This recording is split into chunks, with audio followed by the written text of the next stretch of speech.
माँ मु तुमको बहुत भल पाए। 12 वर्ष बयस माँ तुम्हें किछि बुझी पारुन। 16 वर्ष बयस माँ केते गाली दिए। 18 वर्ष बयस आउ नुह मु घरे रहिबी नाही। 25 वर्ष बयस माँ तुम्हें ही ठीक थिल, सबु भूल मोर। 30 वर्ष बयस काश मार कोଳରେ मुंड रखी सोई पारंती। 50 वर्ष बयस मु माँ को हरैबाकू चाहे ना।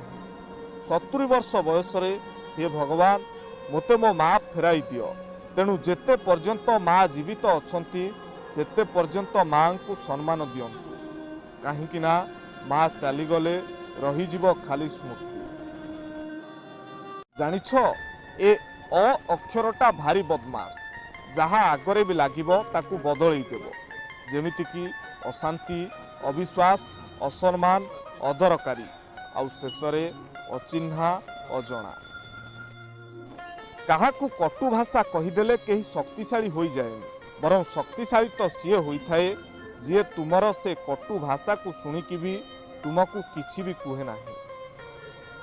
जीवन युद्ध रे सबुबेले एका लढ़िबाकू चेष्टा करंतु, काहींकि ना सांत्वना एठी समस्ते दियंती, किंतु असुविधा बेले पाखरे केही छिड़ा हुअंती नाही। तुमे केवल तुम निजर।